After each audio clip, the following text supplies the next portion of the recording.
Hello everyone, for this tutorial video, I'd like to explain how to figure out the absolute extrema, or the biggest and smallest values, of a function using techniques we figured out from previous videos. In particular, we would first state that the function has to be continuous on every point in the interval we are looking at, and then remembering that relative extrema are critical points.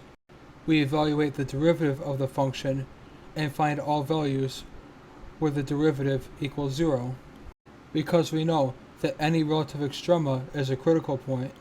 So if we take all of the critical points on our interval, we will get all of the relative extrema. Lastly, we evaluate the function at all these points we found, including the endpoints of the interval, and see which one of these evaluations is the smallest and largest.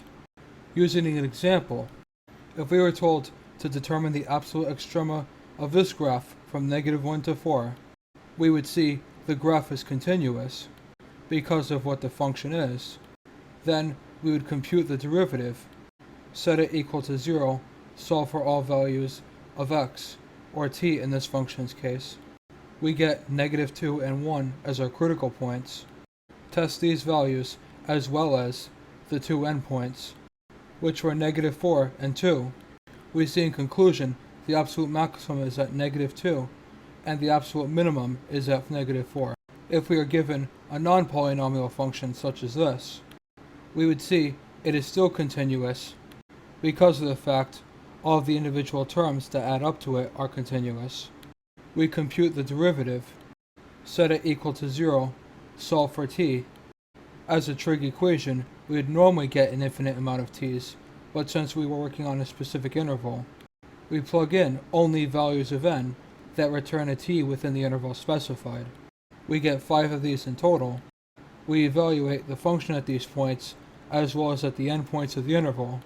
We see the minimum is at 0 and the maximum is at 3.7463. So in conclusion, those are our final answers for this function. And we will see applications of absolute extrema in real-life optimization problems later. But these two functions were there to get us adjusted to the general thought process of finding the absolute extrema. In the next tutorial video, I would like to discuss how to use the derivative to find the general shape of a graph, i.e. where it is increasing or decreasing, as opposed to the simple minimums and maximums we have been investigating so far. Don't forget to subscribe if you found this video informative, and make sure to see other tutorial videos, and follow me on either Facebook or Twitter for more content.